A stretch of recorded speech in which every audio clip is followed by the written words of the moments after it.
আর শাকিবকে বলতে চাই I love you so much. Jannat ছবিতে তোকে দেখা হয়েছিল, আর এখানে তাকে একটু অন্যরকম ভাবে দেখা গেছে, আর একটু বেটার হইতে পারতো, শাকিব খানের মতো হয়নি, কেমিস্ট্রিটা অত ভালো লাগেনি, বাট ইট ওয়াজ ওকে।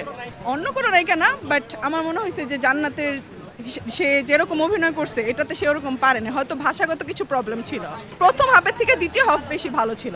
আমি প্রথমে সাকিবান হিসেবে অনেক কষ্টে ছিলাম যে ওইরকম প্রচারণা হয় নাই, বাট এখন মনে হইতেছে প্রচারণা না হয় ভালো ছিল, এটা গুড ডিসিশন ছিল, কারণ এটাতে যদি সবই ট্রেলারে দেখায় ফেলতো এত আকর্ষণ থাকতো না কখনোই। সাকিব খানের মুভি আগে কখনোই দেখতে আসা হয়নি, ফার্স্ট টাইম হচ্ছে সিনেমা হলে ওনার মুভি দেখতে আসা।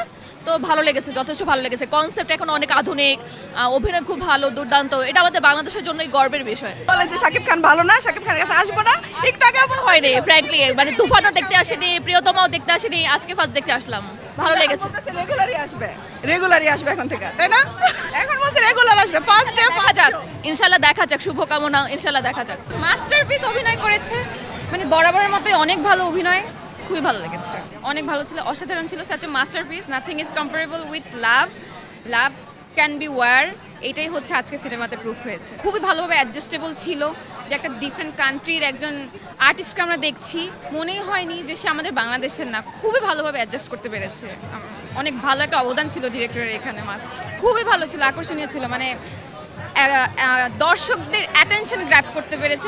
আই মাস্ট সে, আমার মনে হয় সাকিব খানের মতো যদি হিরো আমাদের মিডিয়া ইন্ডাস্ট্রিতে এক্সিস্ট করে, আমাদের মিডিয়া ইন্ডাস্ট্রি কখনো লস ডাউন করবে না, মানে এটা কখনো ফল হতে পারে না। এই টাইপের যদি সিনেমা বাংলাদেশে এক্সিস্ট করে এবং ইন ফিউচারে হয়, আমাদের ইন্ডাস্ট্রি অনেক এগিয়ে যাবে। আই মাস্ট সে, সাকিব খানের অভিনয় অনেক ইমপ্রুভ হয়েছে, আগের তুলনায় অনেক কোপ আপ করতে পেরেছে।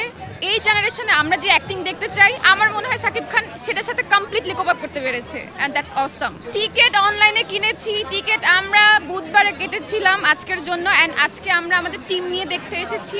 আমাদের অ্যাক্টিং ক্লাস থেকে আমরা মোটামুটি 20 জনের মতো এসেছি দেখতে। তো আমাদের টিকিট নিয়ে অনেক প্রবলেম হয়েছিল, সবাই মানে আমরা কেউ একসাথে বসতে পারিনি, কেউ এখানে কেউ ওইখানে, এভাবে বসেছি। খুবই ভালো ছিল, অসাধারণ এক্সপিরিয়েন্স ছিল। না, আমরা সবাই টার্গেট নিয়ে এসেছি যে আজকে আমরা দরদ দেখবো, না আমরা বুধবারে টিকিট কেটেছি, আমাদের খুবই হাই এক্সপেকটেশন ছিল মুভি নিয়ে, অ্যান্ড আমরা কমপ্লিটলি স্যাটিসফাইড।